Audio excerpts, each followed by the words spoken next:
Have you ever been haunted by your past and just seemed to replay it over and over again in your head? I want to help you remedy this a bit today. Think back. Can you remember the first time you ever started a fire?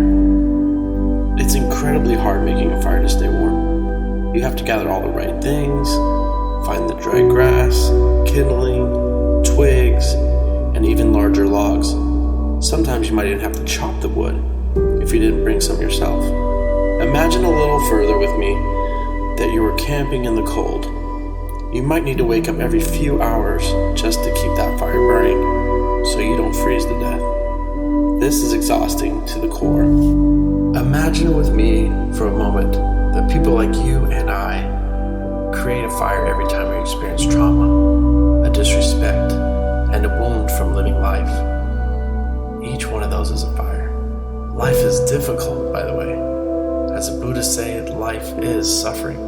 Imagine a little further with me that when we live our life based on these past hurts, we are essentially running from fire to fire, consumed with keeping the fires burning. It's so exhausting to do this to ourselves. Living in the past, we have no time to live today.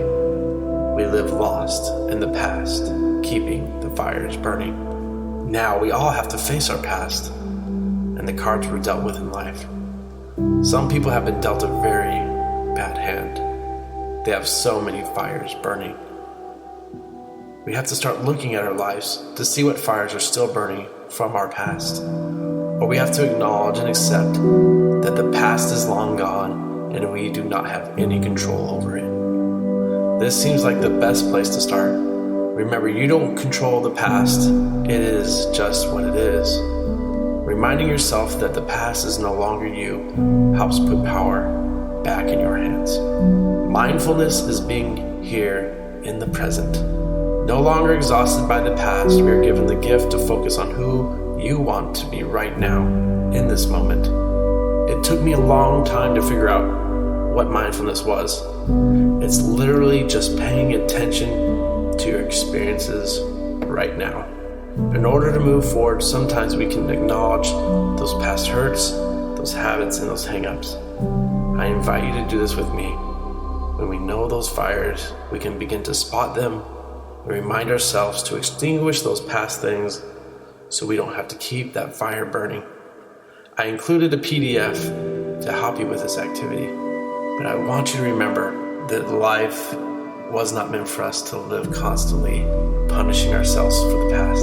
Instead, our life is meant to be lived mindfully, grateful for the day that lies ahead, hoping that we will see our potential and see our skills and gifts that we have to offer the world are uniquely ours and nobody else's. You are important and valuable. That is what matters about life. Nothing else is in need of your control. The past is not yours to control. The people who may or may be disrespectful or rude, you have no control over them. And the more you try to control them, the more you are lost in a dream state. The more you are consumed in lighting another fire. So it's time to think about that. What fires are burning and what fires can be put out only by you so you can begin to live today. Love you guys. Keep